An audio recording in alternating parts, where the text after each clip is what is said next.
Good morning, everyone. My name is Clyde Williams with the Natural Resource Conservation Service here in Arkansas, and I am the Assistant State Conservationist for Programs. I want to welcome everyone to our hybrid NRCS Arkansas Ag Now Outreach meeting. This is what we like to consider the first of its kind being hybrid. We have encouraged our local field offices to conduct meetings within the county as this meeting is going on, and to conduct follow-up as soon as this meeting adjourns. So we know that there are some that may not be able to physically attend their local meeting that may be going on due to unforeseen circumstances, but we highly encourage you all who may be interested in applying for NRCS programs or just getting to know who we are. We encourage you all to follow up with your local field offices as soon as today or even sometime next week. So this morning, we're going to go through and we're going to talk about not only this new and exciting opportunity we have through Act Now, but also a little bit about who we are and our background and just how we got everything started with the Natural Resource Conservation Service. So I won't prolong the agenda. We will now have opening comments from our state conservationist, Mike Sullivan. Thanks, Clyde, and good morning, everybody. Welcome to our Arkansas Act Now outreach meeting for FY24.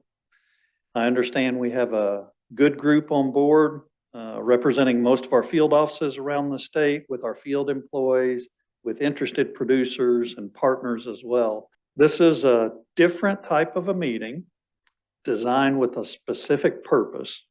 Kennard's going to go through in a few minutes and talk about things that are of interest and what we want to accomplish and what we're about. But this is kind of a meeting within the meeting. We're starting here at the broad scale, and then there'll be an opportunity for you to have additional communication and input and dialogue locally. Our objective is to try and get information out to anybody that's interested in our programs, and especially this new and different way of doing things. Fortunately, here in Arkansas, we have progressive producers with a high demand for conservation, including technical assistance and the funding to help implement conservation practices. This year, we have more money than ever because of the additional funds from the Inflation Reduction Act. For EQIP, for example, we have nearly $90 million to use within Arkansas. Across all the program categories. And we have over $40 million in the Conservation Stewardship Program. Besides having more money, we've also heard concerns about the time it takes to go through the process to get into an EQIP contract. And so now we've heard those concerns, and we're sharing a new approach that we've tested and we've used called Act Now. It's not for all of our funding categories, but a few that will be discussed. We've identified the ones we think it'll work well for us this year and work well for producers. But it requires an understanding by NRCS staff as well as applicants, because it's different than our normal way of doing things. It requires actions sooner by applicants with quick follow-up by NRCS staff. Using this approach will help us to utilize the funds that are available to us this year to move faster into contract development and to get conservation practices on the ground sooner. I appreciate the work of our field staff to date in putting this together and into the future in making this work. Your field staff is your lifeline. They're the ones that are there to help assist, answer questions, and make this work. I also appreciate all of our support staff, our area staff, program staff, technical staff, and outreach staff. They're also here to assist our field staff and you as well. I know there's going to be questions. Please do not hesitate to ask those when you would like. Hopefully we'll have a mechanism for asking questions in the chat or raising your hand. If you don't get answers through this session, or the local sessions, you can even contact me directly. We want to be available. We want to get the word out. So we look forward to communicating with you or any others that may not be with us today. I'm looking forward to this session, and to our results in the coming days and weeks, working through this new approach called Act Now. Thank you. Thanks, Mike. We greatly appreciate that. We want to get started sharing our presentation. All right, so this is an overview of our agenda. We'll have meeting purpose and NRCS overview by Kennard Williams, FSA eligibility by Terry McManus. Basically, what is Act Now? I'll talk about that, and the opportunities we have here in Arkansas for FY24 by Corey Cornelius. So with that, we will lead into Mr. Kennard Williams. Good morning.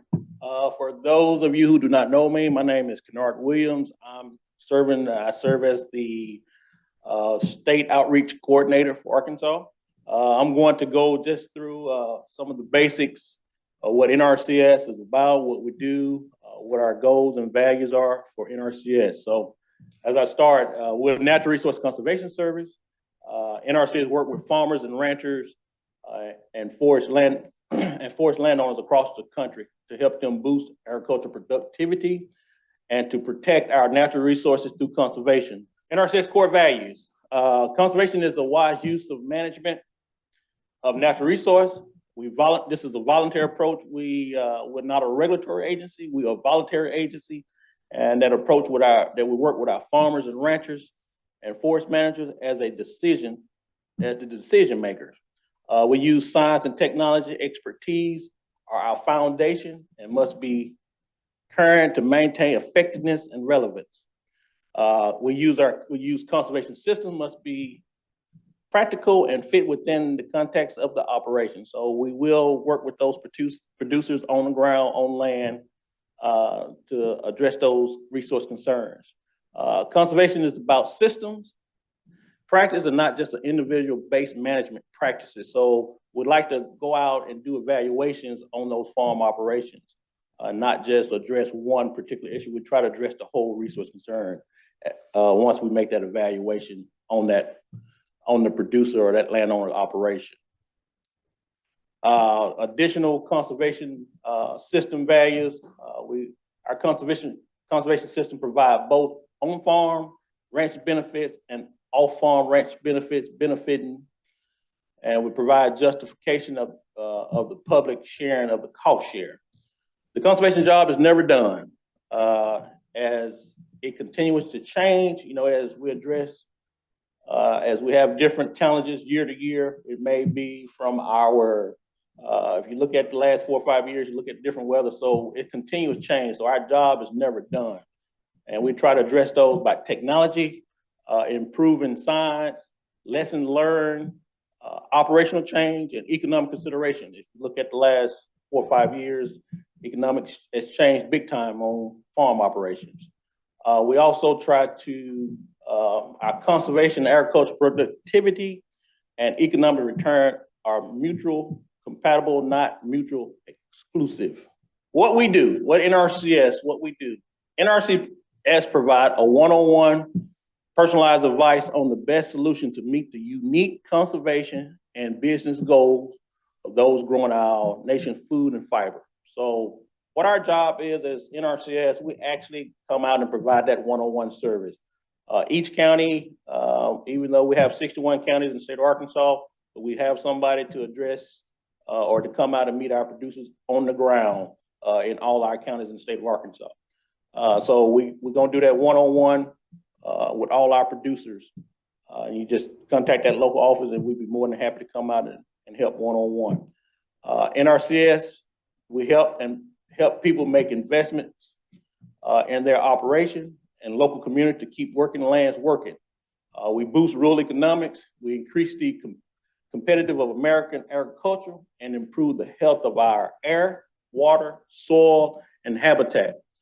NRCS generate and manage and share the data, the technology and standards that enable partners and policymakers to make decisions informed by the objective and reliable science.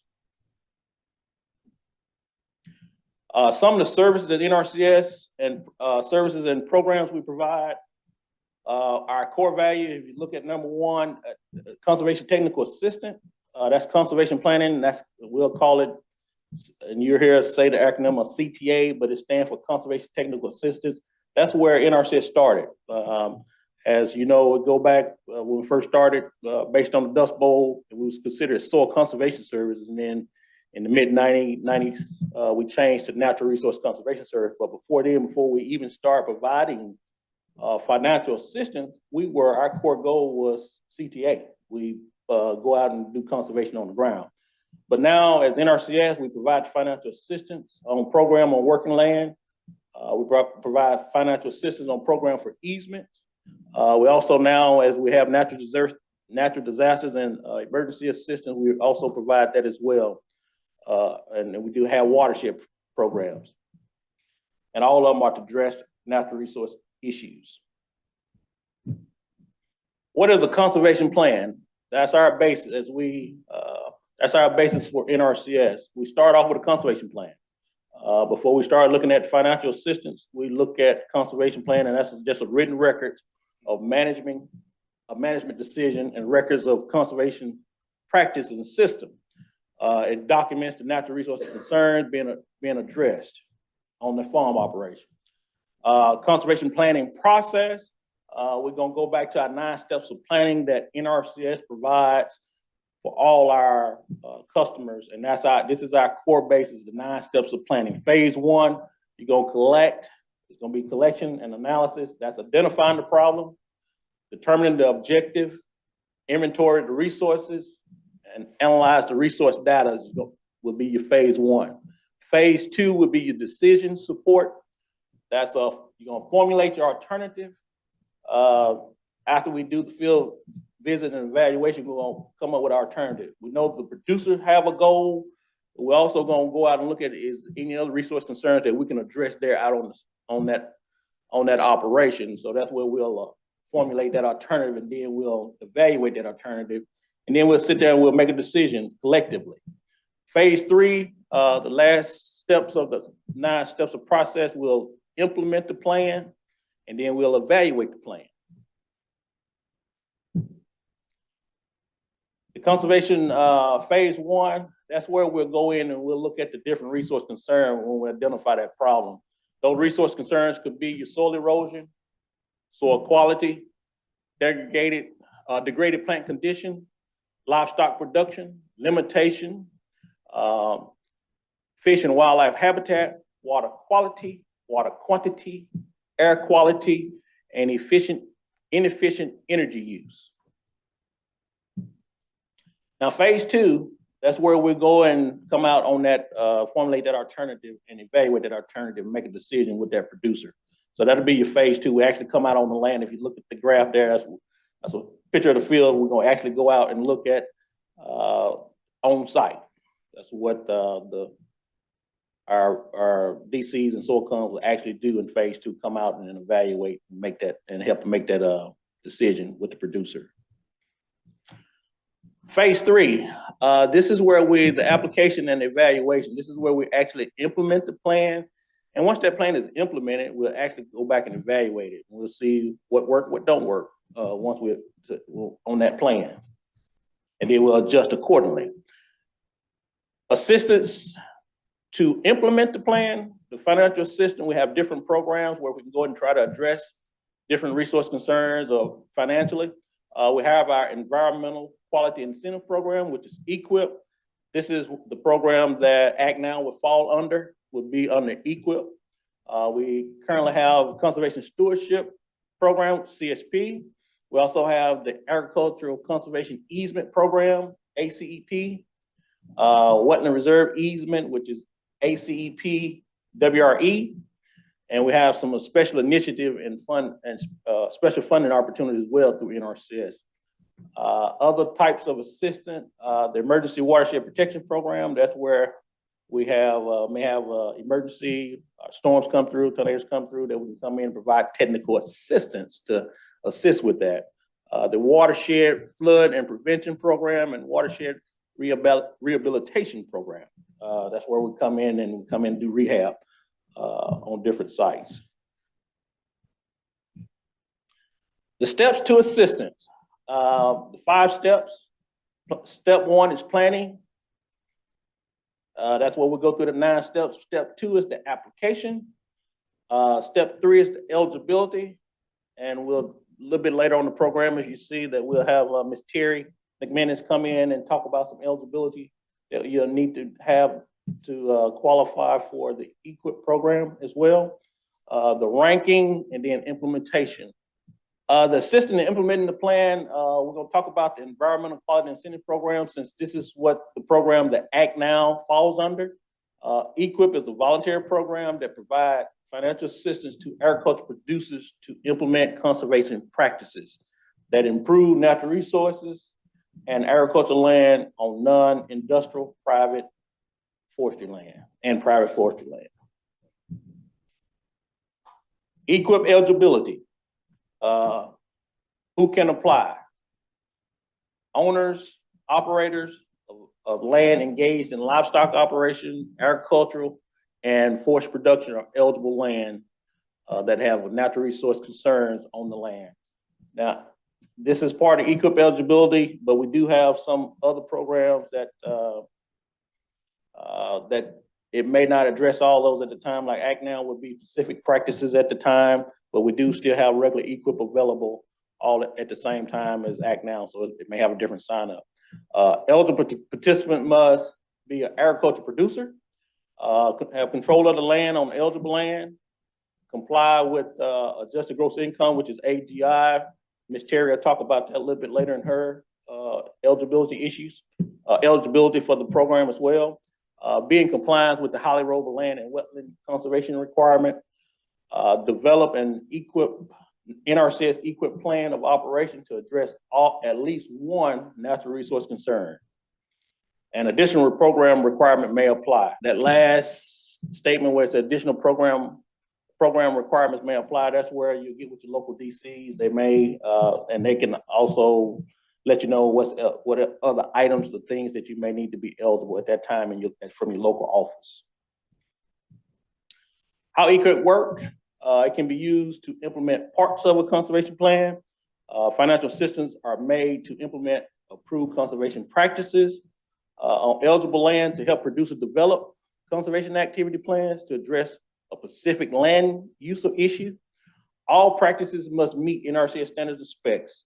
And what that does, all practices installed, NRCS will have expertise, and maybe a soil consultant or a technician or engineer to come out and actually check it and make sure it meets our specs on those practices. So producers don't feel like you're out there on your own, you don't have any help. You can always call and we'll be more than happy to assist you as you are installing and implementing those practices.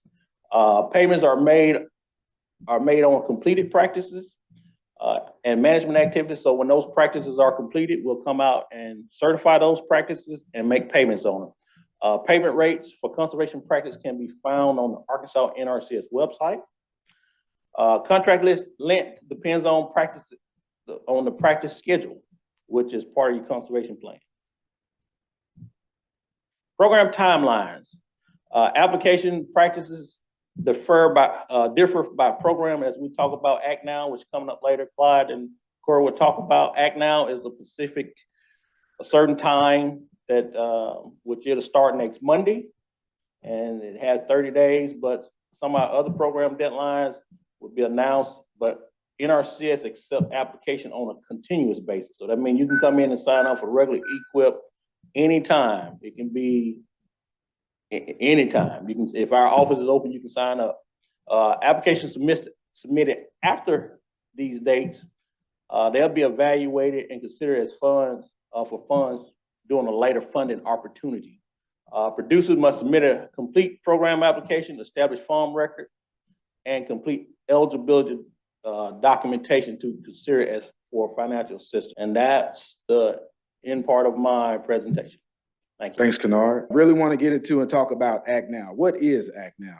So I'll read the first bullet. Act Now allows NRCS to immediately approve and obligate ranked applications in a designated ranking pool when an eligible application meets or exceeds the state determined minimum ranking score.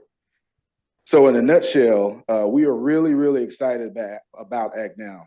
We've been able to use Act Now here in Arkansas over the past couple of years, but now we get to do it on a broader scale and dig much deeper with it. What does that mean? Typically, we have the typical normal deadline and timeline that we have for our normal signups. We have a 30-day sign-up period at least. We have a 30 to 60-day ranking and assessment period. And then there's another, after that, we make the funding selections. And then there's at least another 15 to 30 days of contracting and getting those contracts signed and obligated. So we're able to condense that time period where it takes up to 120 days. We're able to condense that to within a week time frame to where a participant or an applicant can actually sign a contract and begin to put that conservation on the ground. So Act Now is something that we're really excited about expanding, we're really passionate about, and from the feedback we've gotten from our field officers, they are excited about Act Now and how it really condenses that time frame. We're able to really help our producers get that conservation on the ground in a much quicker time frame. So now that I've gave an overview of Act Now and how it actually works, we'll now get into some of those opportunities with Corey Cornelius. Good morning. I'm Corey Cornelius. I am the EQIP program manager on the NRCS program staff here in Arkansas. And I wanted to talk about the Act Now opportunities. As Clyde mentioned, we talked about Act Now and how it works. And it's something that we've done over the last couple of years. And now we wanted to extend it out a little more where we can provide more assistance through Act Now immediately to our producers and farmers here in the state of Arkansas. So with the Act Now sign up, generally with all our NRCS financial assistance programs, we accept applications year round, but with Act Now, we decided to announce a funding opportunity for these 3 opportunities that we have right now. And the sign-up period starts on Monday. The sign-up period starts on Monday morning, January 22nd, and it'll run through February the 2nd of this year. 5614. This meeting ID does not exist. Please re-enter your meeting ID followed by pound. So the Act Now opportunities, we have 3 of them. Not entered any numbers. And we want to start with the first one, which is high tunnel. Those of you who are familiar with high tunnel is a practice that's been very popular here in the state of Arkansas.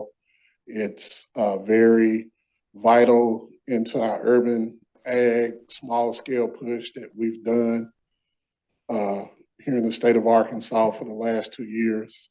And with this opportunity and this, we are paying assistance on high tunnels in this Act Now opportunity.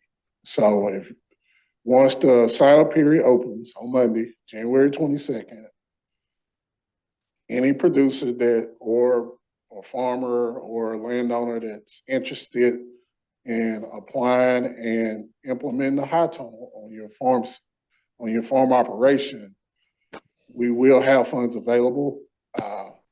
There is a assessment and ranking period that you have to go through when you sign up. Just make sure you come into your local field office, work with the district conservationists and the staff in that field office, and they would go through the assessment and the ranking period with you. But with this opportunity, we have at least $1 million available just strictly for paying assistance on high tunnels. The ranking threshold is 100 points. The field office, your local field office will go through that with you and let you know based on a few ranking questions that they assess with your operation, whether or not you meet that ranking threshold. And the way that Act Now works is we conduct Act Now on basically on a first come, first served basis. So when you come in and apply, you get put in the order as you meet the ranking threshold, and then we make selections based on that order until we have depleted all our funds. So high tunnel is the first opportunity I wanted to talk about. So the next opportunity is directly tied to our Inflation Reduction Act funds. And this opportunity, we are paying assistance on those producers who are interested in improving your soil and doing soil health on your farming operation. So as you see on the slides here, these are some of the practices that are available under the soil health funding opportunity. You have cover crop, you have your conservation crop rotation, nutrient management, your residue and tillage management practices, whether you're interested in doing no-till or reduced till. And then we also have a practice called soil carbon amendment. So these are the practices available for this opportunity.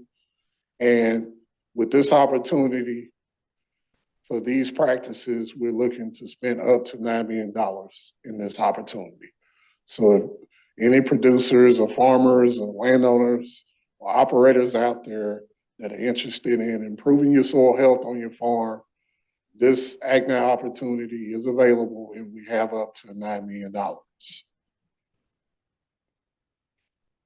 So our third and last AgNow opportunity for this year is also tied to our Inflation Reduction Act funds. And this is on the on-farm energy. And we have three primary practices that's available in this opportunity. And they are tied to making your operation more energy efficient, especially those poultry producers in the state. These practices go to improving your energy efficiency on your farm. So with this opportunity, we're looking at paying up to $9 million as well for these practices in this funding opportunity. And the ranking threshold with this one is set at 50 points. We think the threshold is going to be quite achievable. So as you said, as we mentioned, January 22nd is the start of this opportunity. So just make sure that you go into your local field offices, apply, fill out your application, go through what you're interested in improving on your operation with these three opportunities. And then we'll go from there. The field offices will work with you and we'll see if we are able to provide assistance with these three opportunities to any of the producers here in the state of Arkansas. So collectively with these three opportunities, we're looking to spend up to $19 million in financial assistance just in these three opportunities alone.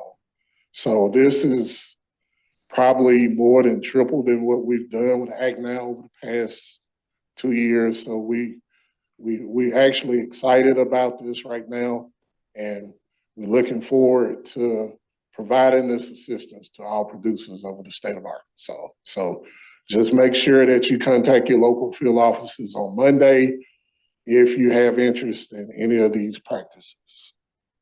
All right, thanks, Corey. So we're gonna stop sharing now and we're gonna give Terry a chance to talk about FSA eligibility.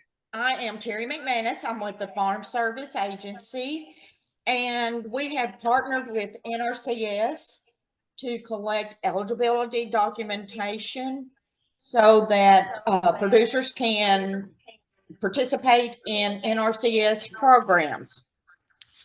And in order to do this, there are certain eligibility forms that need to be completed and returned to the FSA office so that when NRCS does your application, then all of this information is there ready for your application to be considered for eligibility. Some of the things that we are looking for are person foreign rules. We have AGI limitation that needs to be completed.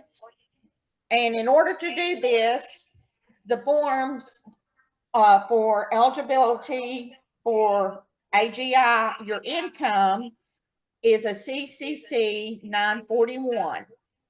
This is a form that has to be completed each year to determine if you are within the adjusted gross income range.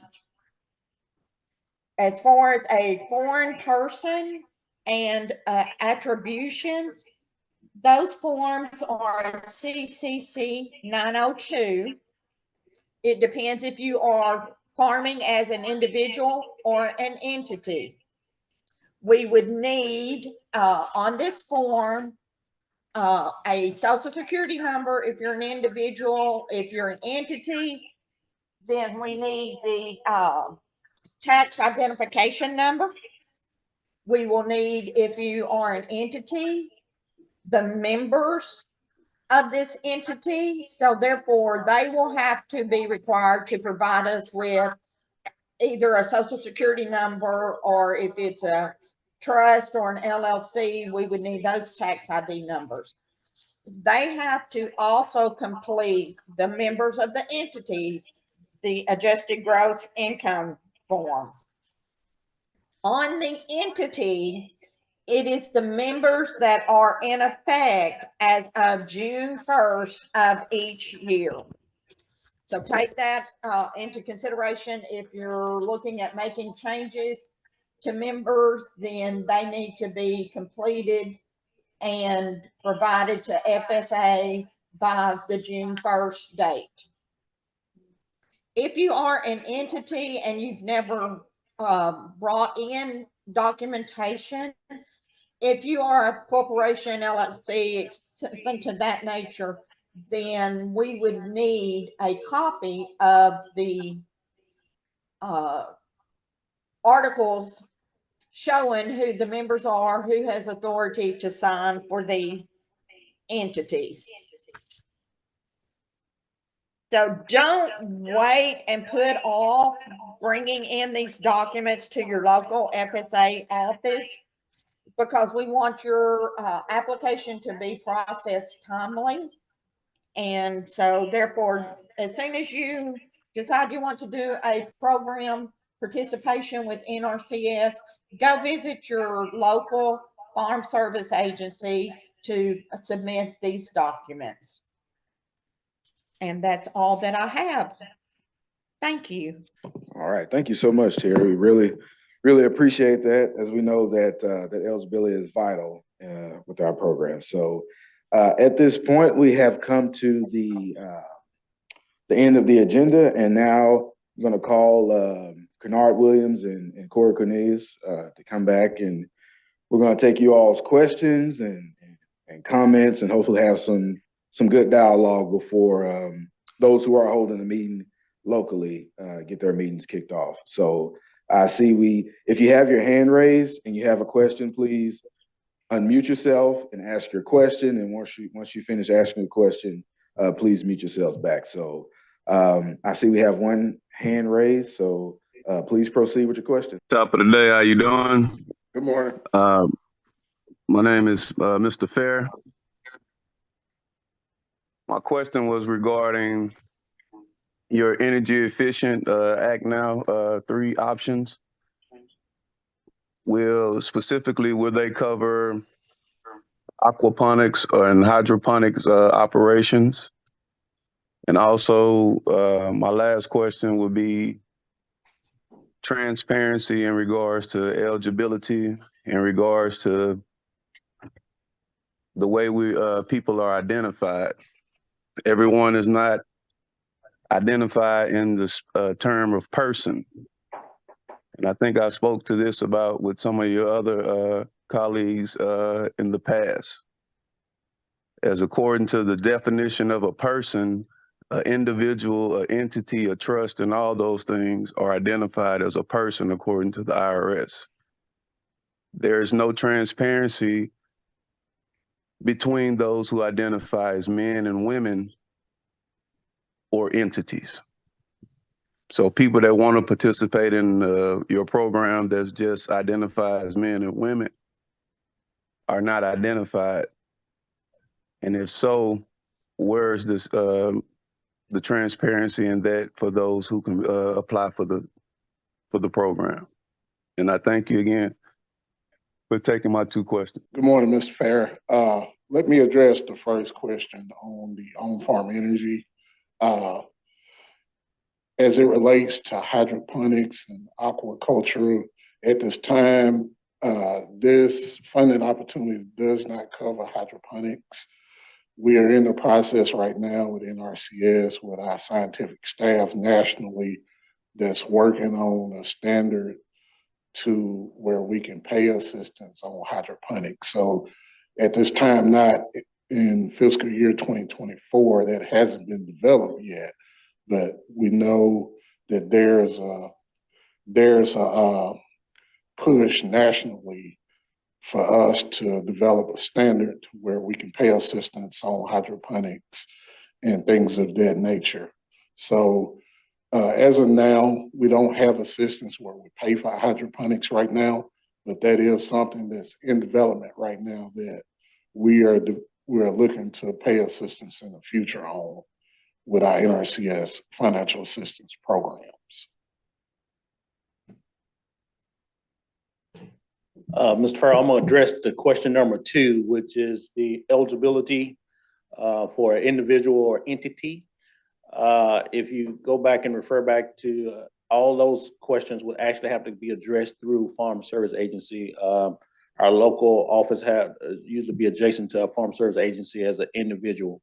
What we do is NRCS, all our new participants, and so they first have to go to FSA for eligibility, and our system, our sister agency, their system and our system work together. So once you become eligible through FSA, then you're eligible for NRCS. So as an individual or entity, once you provide them all their data and documentation that they need to put you in the system as an eligible participant or producer, either regardless if it's an individual or a entity, FSA will establish that, and you end up taking your paper and documentations to that office as setting yourself up as an individual or an entity for eligibility.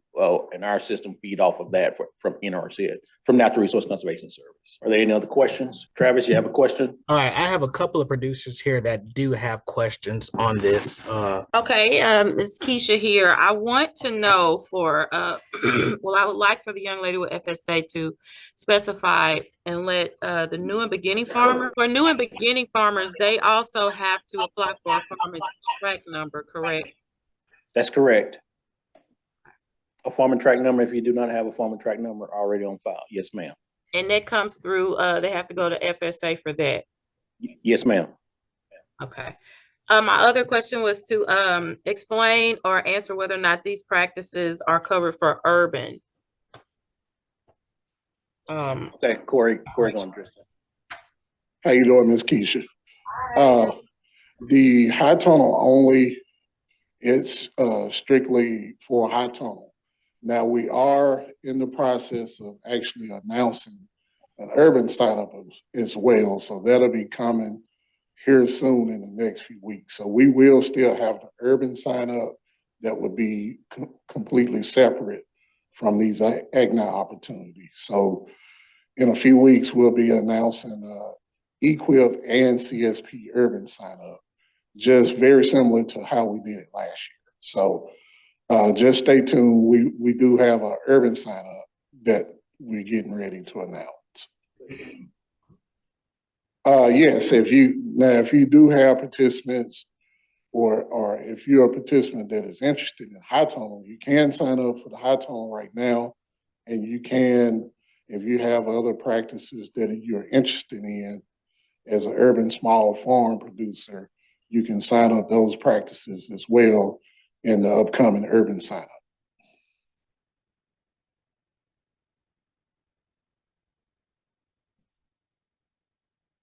Did that answer your question, Ms. Keisha?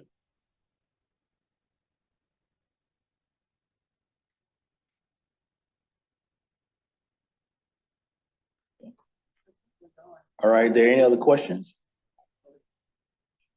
Yeah, they asked about producers, but they're no longer on board for some reason. They got disconnected. They may come back. Okay. We have Eric Kirkland. Mr. Kirkland, you have a question?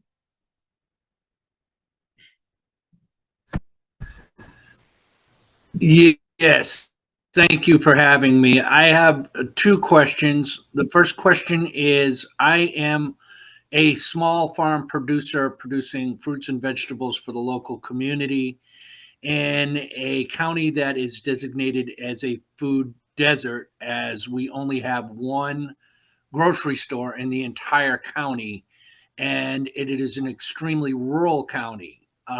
In our first year of operation last year, we found it very difficult to get the word out that we were in the community providing fresh fruits and vegetables. And I was wondering if there is funding opportunities or technical opportunities that would assist in letting the community know that we are here with fresh fruits and vegetables available to them. And my second question is, what practices can I take on myself as a farm to increase my ability to rank with a higher score, i.e., I would like to have more bats on our property to take care of the fly population. And can I build those and install them myself and increase my ranking? Thank you.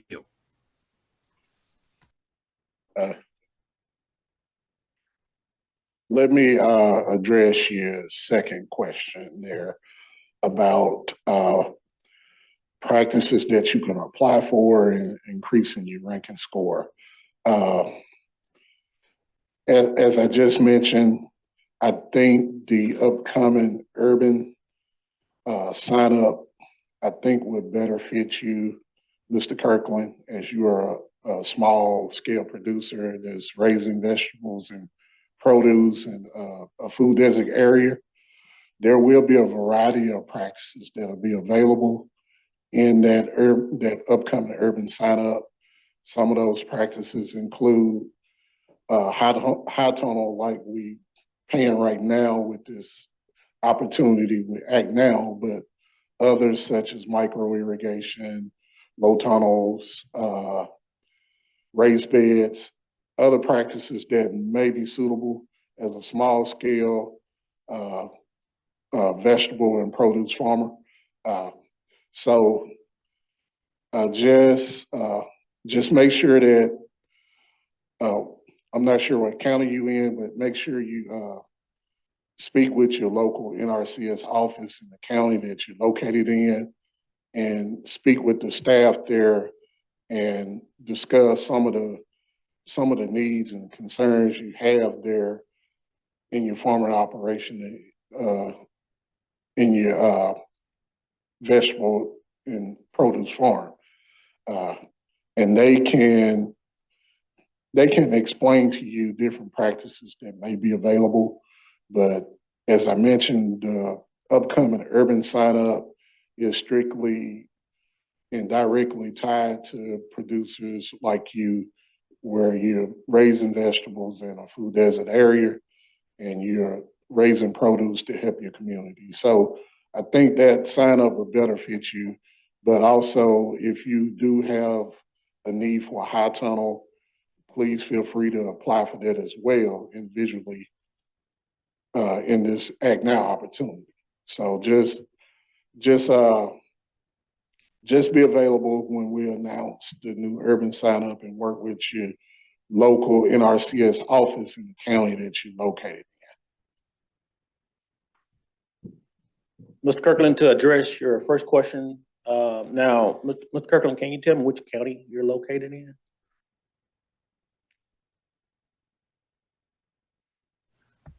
Yes, I can. I'm in Fulton County. Fulton, okay.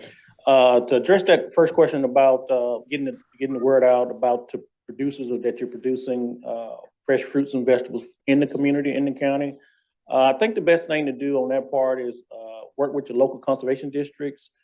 They do have, and we partner with our local districts and organizations there in the county.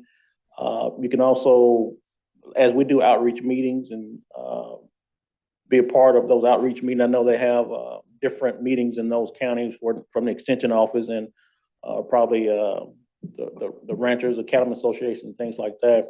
Those are meetings that you can get the word out, but I know our local conservation districts in those areas are very in touch with the community as well. And then we also have our local led process to try to address, they can address those resource concerns based on the, within that county through your local conservation districts. That'll probably be your best bet to get that word out that you provide and have those services available from your farm operation.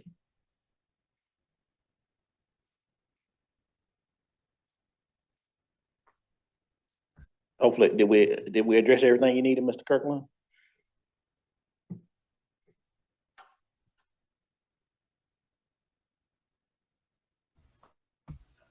Yes, you did. Thank you very much. And I will certainly go down to the office and discuss with them all these opportunities, and hopefully we can do better to feed our community. That's right. Okay. Thank you, sir. Appreciate it. Thank you for your question.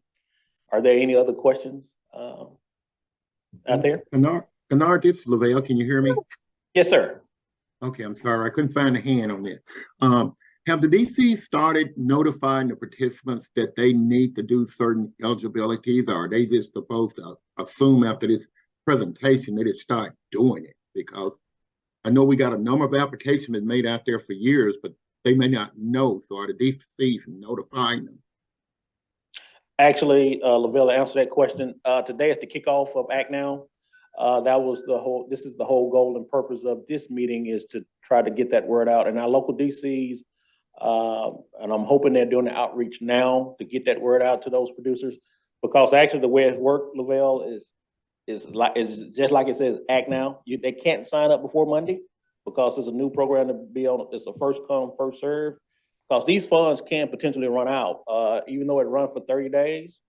Funds can be out in a week or 2 weeks, but it's a first come, first serve. So by getting this information out, I actually have another phone interview today. We've been on the telephone, not telephone, but radio stations. We've been trying to get the word out through our local radio stations to get this word out because it's so important coming up for Monday. We've also been working with our partners as well to get the information out for us, Lavelle. And that's where some of the partners, including partnerships with different organizations, to get this word out by Monday. So it's very important to get it out. I know this week has been challenging because of the weather, but we can't let that hold us back. We got to move forward. We know that opportunity is coming out, and the sign up is starting Monday.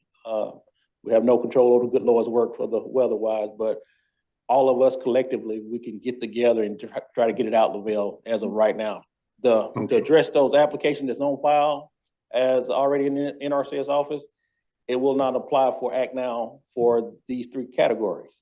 So they actually have to come in, sign a new application on Monday.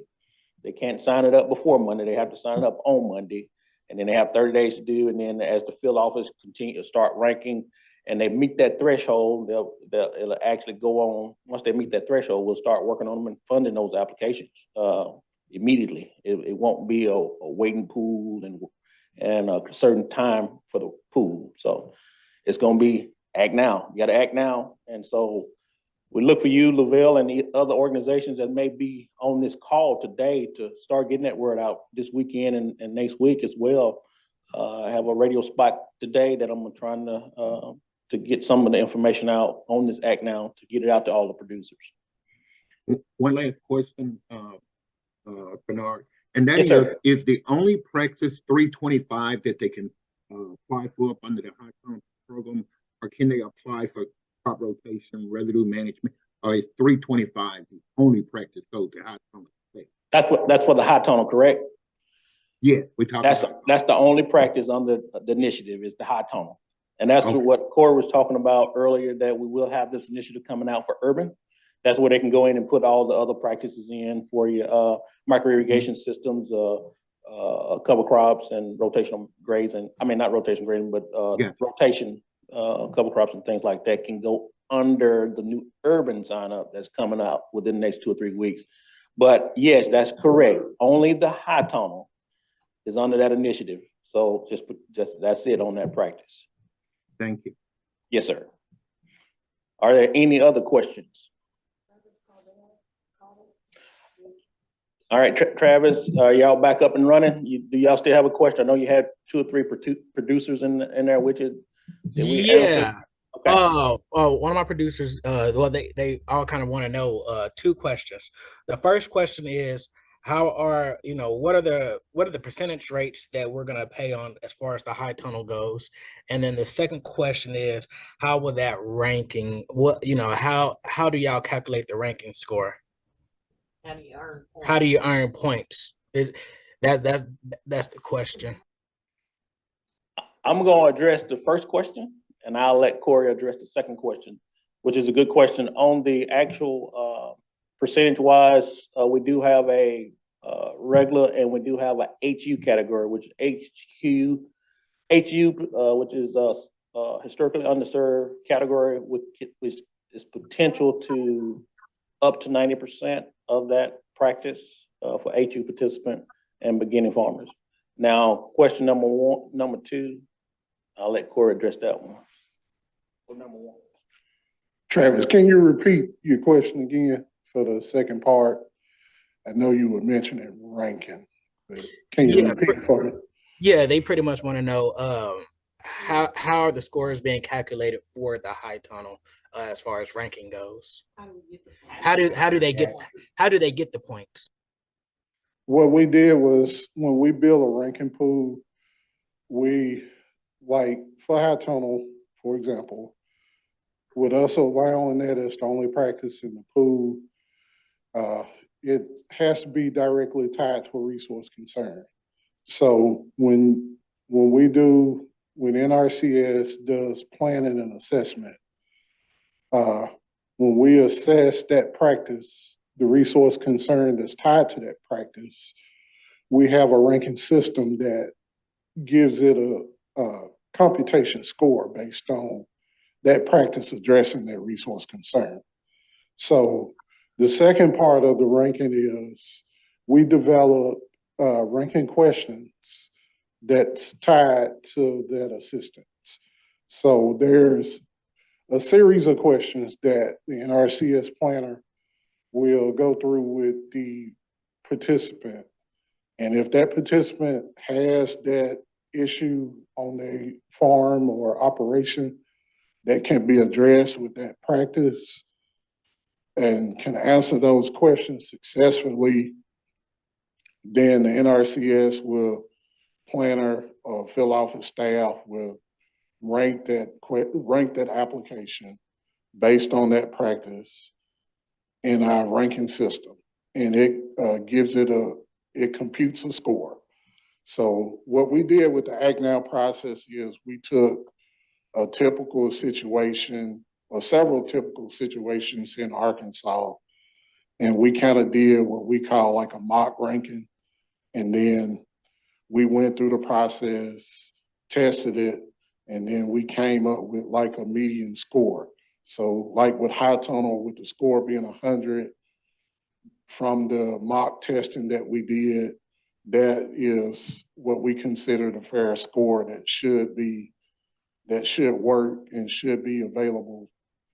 And all the producers who are interested in high tunnel should be able to answer those questions in the ranking. So that ranking score for high tunnel, it should be a threshold score that's easy attainable for the producers, and they can be eligible for this pool to receive assistance based on that ranking score. So that 100-point threshold, it's from our testing, is an easy attainable score with high tunnel. So did that answer your question, Travis?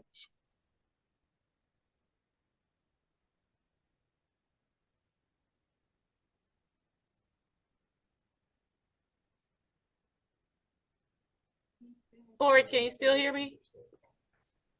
You hear me? I couldn't hear you. Okay, sorry, this is Keisha again. Thank you for answering that question. They pretty much need to get with their local conservationist, correct, go over the application and accrue their points. We had another question in the room. Yeah, what is the cap that you can spend on the high tunnel? There is a practice cap, and sorry, I don't have it in front of me directly, but I will say, I think the practice cap is based on a 30 by 96 high tunnel structure. So I don't have the exact dollar amount in front of me. I apologize for that, but from my understanding, that practice cap is available towards a 30 by 96 structure.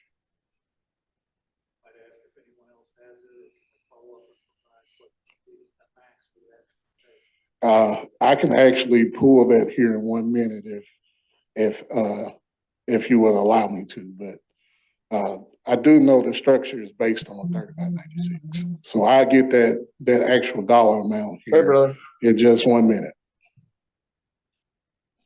And I'll include that in the chat. Mr. Metter, do you have a question? Yes, sir. Corey, can you hear me? Yes, sir. Hey, I got a question on the energy side of things. On threshold, and apologize for my ignorance, is that, when you say threshold, is that like qualifier? Is that what do you mean by threshold? The ranking threshold is just the minimum score that qualifies for the ACNOW assistance right now. So when you turn in an application to the NRCS office and they go through the assessment and ranking process, as I mentioned a few minutes ago with high tunnel, the system computes a score. So that 50 points is the minimum score that's allowable for the assistance for the On-Farm Energy Act now. Okay.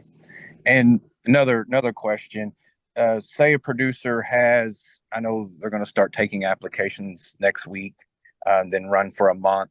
Say a producer has a energy audit, Stanley Mathis came out and done it. We're just waiting for his report.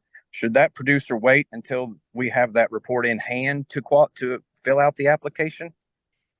So the producer has, so let me see if I understand your question. So the producer has, is in the process of having an energy audit and just not quite sure if that audit would be already available starting on Monday. Is that the question? Okay. Yes, sir. The audit's paid for, but Stanley can't get, he said he promised our conservation district the 1st of February. Yeah. He has a couple of them from our area. Okay. The one thing I will say, Mr. Miller, is based on the ranking, that energy audit is going to be based on meeting that ranking threshold. So I believe if that audit is not in place, the field office staff will not be able to correctly rank it because they'll be taking guesses instead of just actually taking the information from that audit to be able to correctly rank an assist application. And so hopefully you can get your audit in place during the sign up period. I will say with the sign up period, if we do have funds that are left over after February 22nd, we have the flexibility of possibly announcing another sign up, what we call a batching period. So if we have funds available still after this period out of that $9 million, we'll have the flexibility to announce another sign up for the remaining funds that's left. So there could still be a possibility even after February 22nd. Got it. All right. Thank you very much. Yes, sir. You're welcome. Hey, Corey, this is Charlie Williams. Hey, Mr. Charlie, how are you? I am good, and hello to everyone. How much of this can still be done online? The farm number and farming tract number, as well as making an application for Act Now. Thank you. Okay, I'll address the NRCS application side of it, and maybe Ms. Terry can speak to the eligibility side with FSA. But with NRCS, we can accept applications in person. We can accept applications by phone, by email, by fax, farmers.gov if you have a farmers.gov account. So we have flexibility of accepting applications with NRCS. So, I mean, you can call the local field office. You can, if you have email access to the local field office, or you can apply in person, or you can, if you have a farmers.gov account, you can apply through farmers.gov as well. So there is flexibilities and opportunities to do some of the application sign up online as opposed to just actually physically coming in person and filling out an application.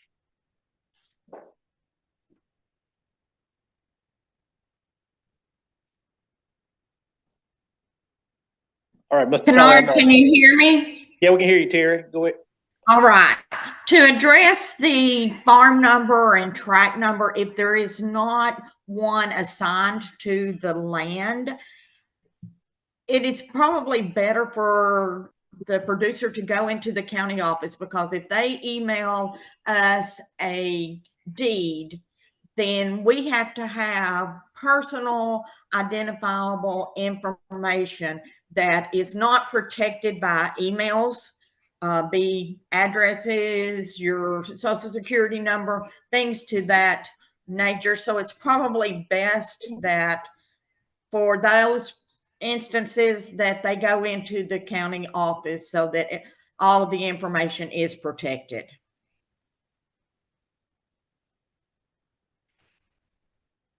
All right, thank you, Terry. Mr. Charlie, I'm gonna also add on a little to that. For the eligibility part of it for the program, if they have a farm number, tract number currently, the local NRCS office can actually take an application and go in and rank it.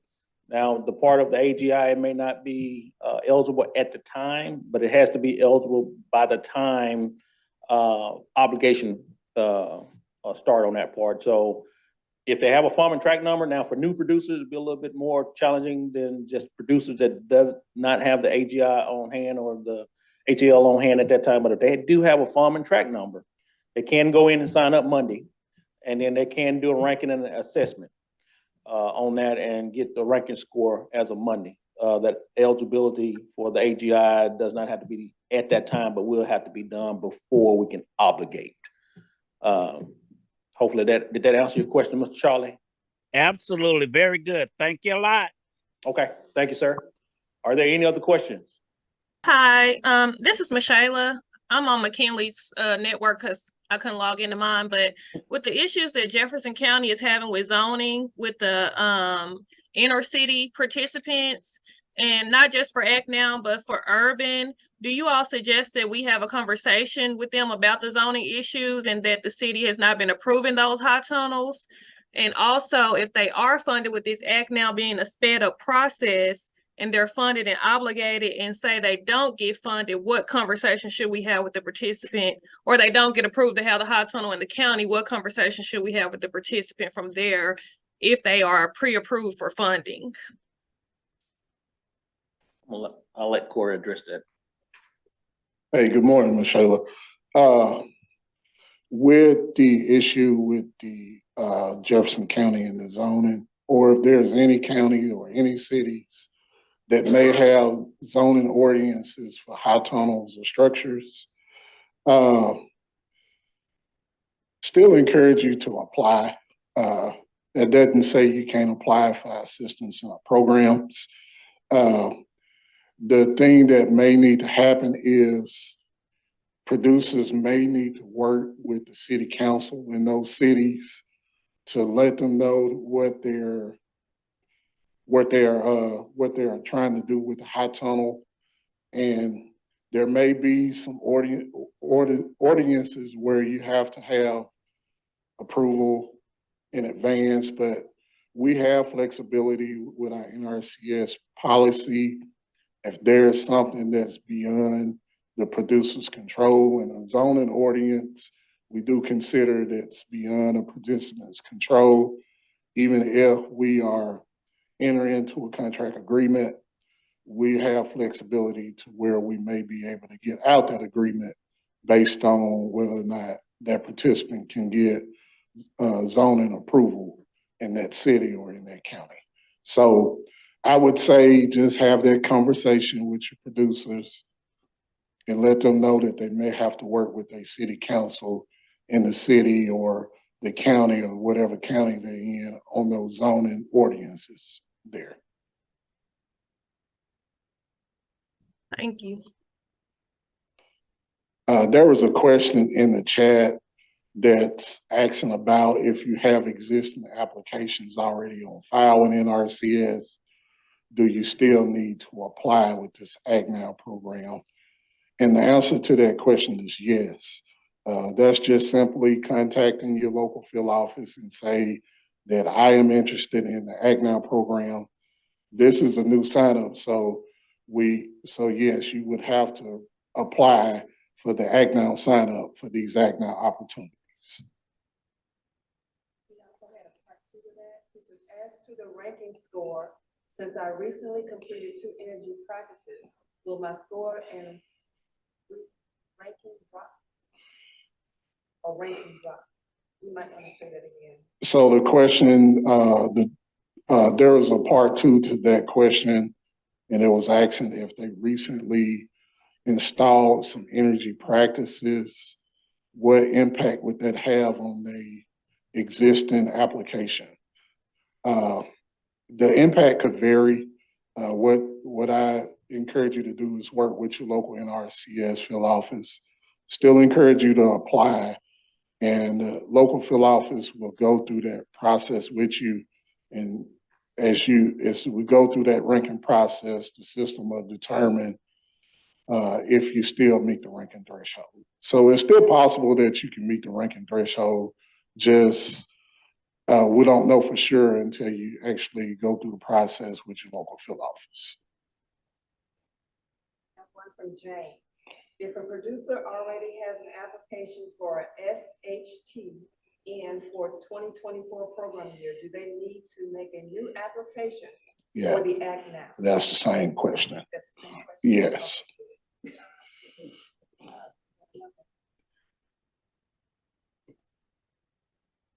Okay, this is from Jim Tate.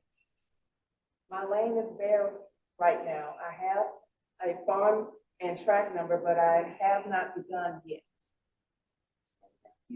Am I eligible to apply for the Act Now and the Urban Project?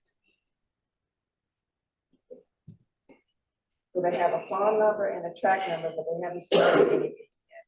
And they want to know, are they eligible to apply for the Act Now and the Urban Project?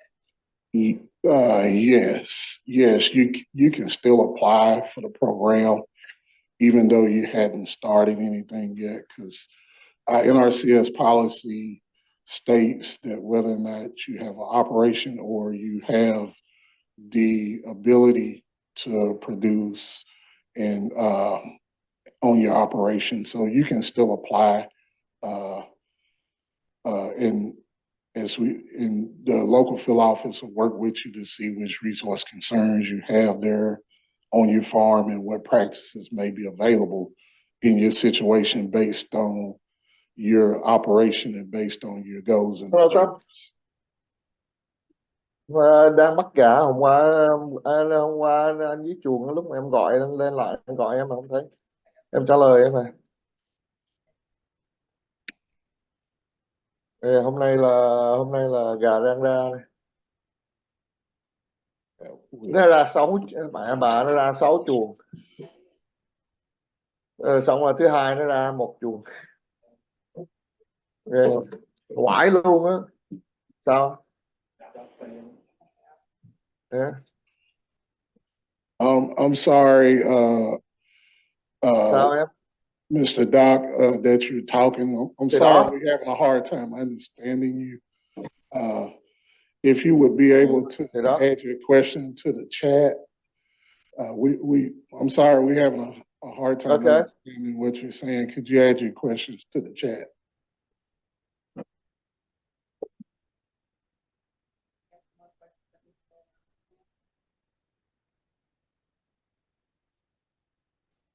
Okay,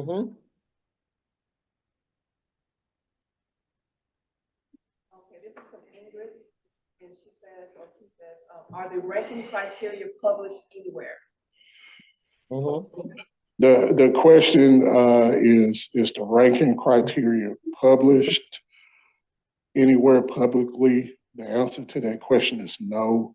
We generally don't publish the ranking questions. You have to work with your local field office on the actual ranking questions. So to answer that is no, we don't publicize our actual ranking questions. The next question is from Lisa. What are size limitations on high tunnels and how small can it be? There is, the question is, are there size qualifications for a high tunnel? I'm not the high tunnel expert, so hopefully I don't misspeak on this, but I know the high tunnel has to be a minimum of 30 feet wide. Now, as far as how long the high tunnel is, as I mentioned, we can go up to 96 feet long. I think longest the high tunnel is 30 feet wide. There also is a smaller tunnel within high tunnel that we can pay, I believe, I believe we can pay up to as small as a 600 square feet high tunnel. So there is some minimums and maximums. I have to get back with you on that, or you can work with your local field office on those minimums and maximums. I'm not sure if any of our technical experts are on the call, but I know that as far as the maximum size, there's a 30 by 96, and I'm not sure exactly how small of a high tunnel we pay assistance on. I have another high tunnel question from Faulkner County. How can you put in more than one high tunnel as long as it's under the practice cap?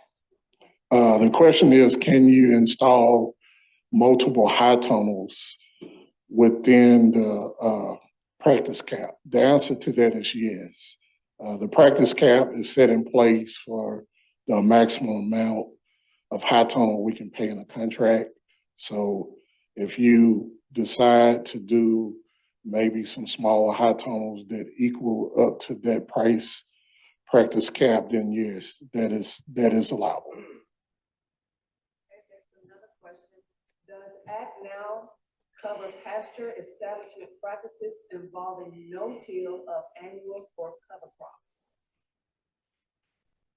The question is, does the Act Now cover pasture establishment with no-till and cover crops? I believe the answer to that is no. The soil health is based on cropland soil health practices. There are some other opportunities with pasture.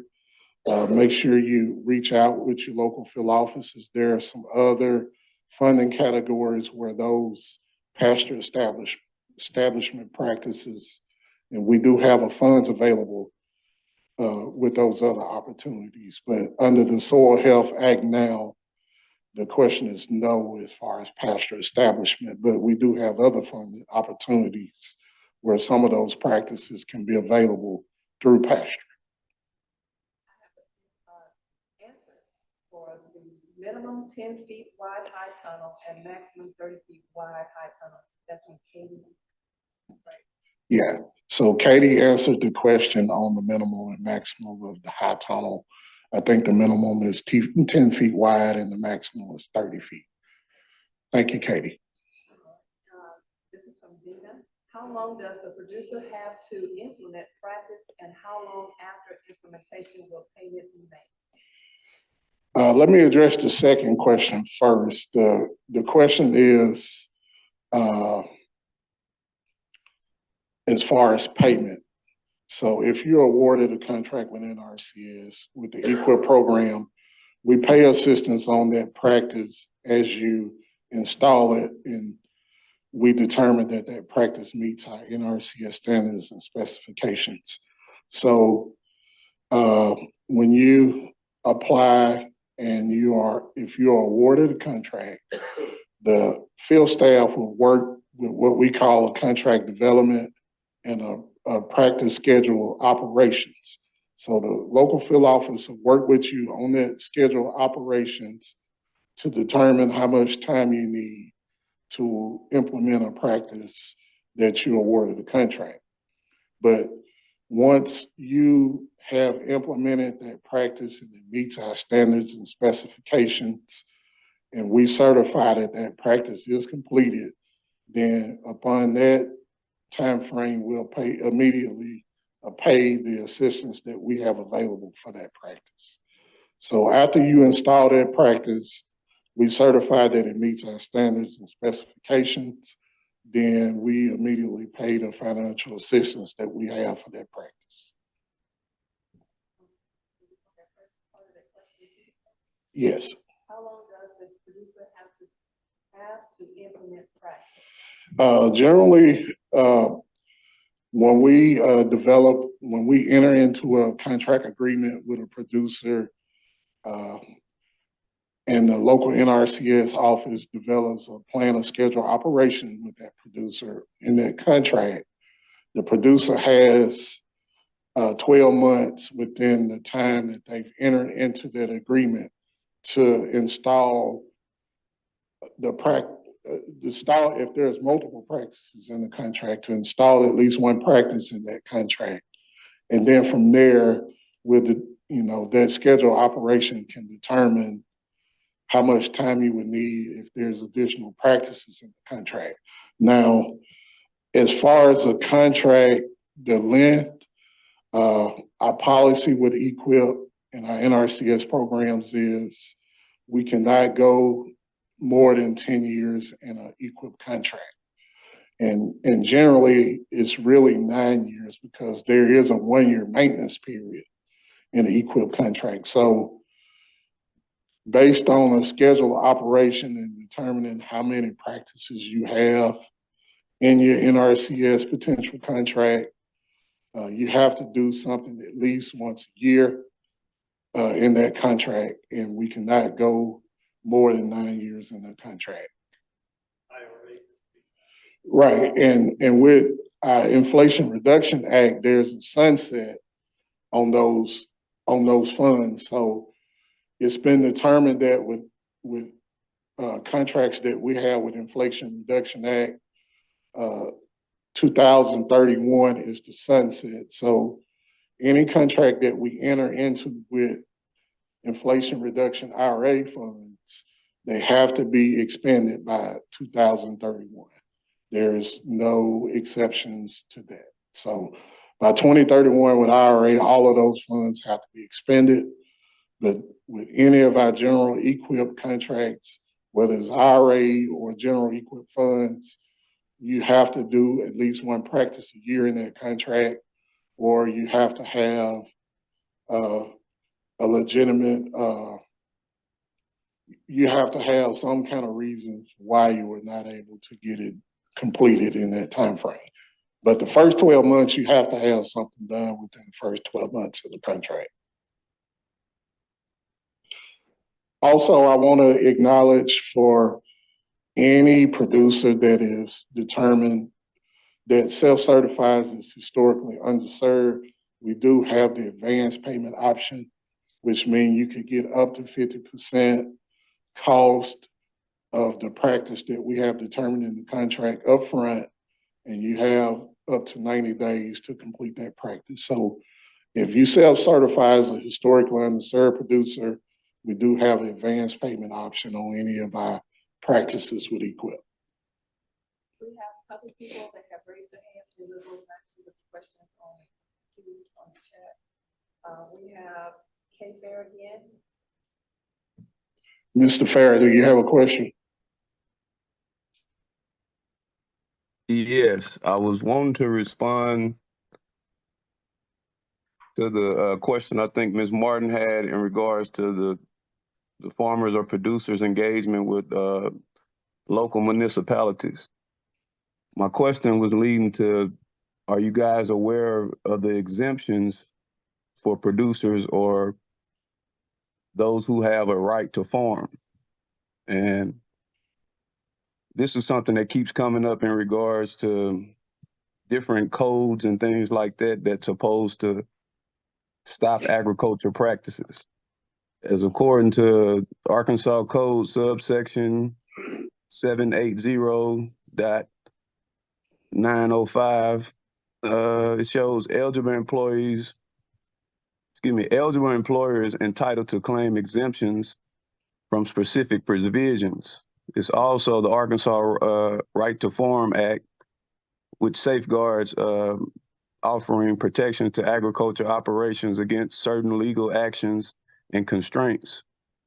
Also, Act 1441 of 2013, an exemption from state and local sales taxes for electricity, natural gas, and petroleum gas used by qualifying agriculture structures and qualifying aquaculture and horticulture equipment.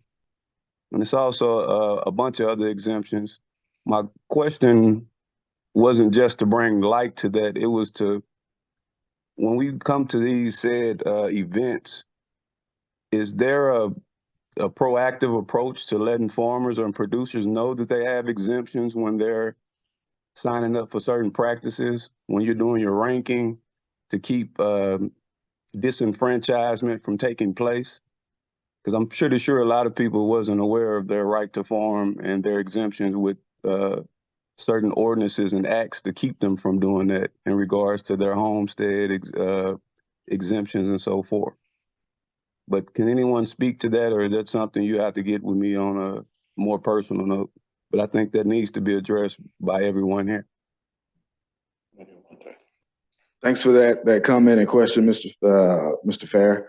With that, as Kennard mentioned earlier, we are a non-regulatory agency. We work with our producers on a voluntary basis. So things of that nature, we can work with them as much as possible. But if you like to, yeah, we can connect with you later on offline, and we can continue these conversations to talk about. Oh, Mike. One other thing, we partner with the state, so we can follow up with the State Department of Agriculture to see what they're doing. Yes. Yes, a comment Mr. Sullivan just made. We partner with the State Department of Ag, so there may be something we can get with them about getting information out as well. So thank you for that question and that comment. Mr. Marcus, do you have a question? Yeah, I did. I was trying to see about if this initiative could be partnered. Like for instance, in the Jefferson County area, we have the Farm to School initiative that's going on with the EQIP program, and like, can that be partnered? Would that affect your eligibility in any type of way?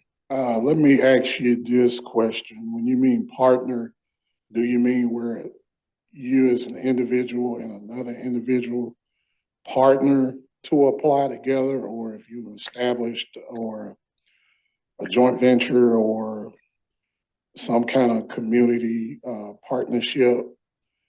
Are you speaking to that nature? Are you speaking to individually, or are you speaking Actually to both? Actually both. Would my eligibility be affected by if I was enrolled in another program, like the Farm to School, or in like getting the EQIP? Is that kind of proportionally affected, or does just, you know what I mean? Is it just one program and then I can qualify for the other? But basically what I'm looking to do is to put greenhouses in a way to, or high tunnels in a way to where schools can come work and learn. And would that affect my eligibility in any kind of way? I believe the answer to that is no. It just depends on the Farm to School program. I'm not sure if that's a state or a federal program. I'm not real familiar with that. But it depends on what you're doing in that Farm to School program, the assistance you're receiving there. If it's directly different from NRCS assistance, then yes, you can still apply for NRCS assistance. and still have assistance through the farm to school program. Yeah, so basically I'm trying to partner with the schools as well as the university in Jefferson County, as far as Arkansas is concerned, and then have them work to teach as far as ag education is concerned. Our brightest stars at the university as well as in the Pine Bluff School District. Is there a way that I can employ them in a program that would allow me to partner with the EQIP program, and does that affect my eligibility? Now with the EQIP program, you're applying for conservation practices, right? Like the high tunnel. So that won't affect if you enter into an agreement with the local schools to provide assistance on outreach and actually teaching in your example. So I don't think that would affect your eligibility for applying for EQIP. Okay. So there's a question that needs to be repeated on the measurements of the high tunnel. The minimum footage for a high tunnel is 10 feet. The maximum high tunnel is 30 feet wide. And then the maximum for the smallest high tunnel that we pay assistance on is 600 square feet. So like a 20 by 30 or 30 by 20 or 10 by 60. So those are the minimum and maximum measurements for a high tunnel that we pay assistance on. Will you pay on the installation of the high tunnel or just for the high tunnel? The question is, do we pay for the installation of a high tunnel? Basically, the assistance that we provide for high tunnel, it's calculated for the high tunnel kit and installation. Whether or not you install it yourself or you have someone else install it for you, the assistance we pay is based on all of that. So we pay a flat rate for high tunnel per square foot, and that covers installing the high tunnel as well. This is from Fulton County. Do we have to get a CR clearance, or is there a waiver that needs to be done before producers can commence the practice? Yeah. So that's a great question. We had this Act Now high tunnel sign up last year, and we worked closely with our ecological science staff, which our the people that review, our archaeologists that review the cultural resources. So in most cases, there isn't a concern, but we will still need to go through the process of requesting a cultural resource clearance. And typically, those have been turned around fairly quickly if it's just for a seasonal high tunnel.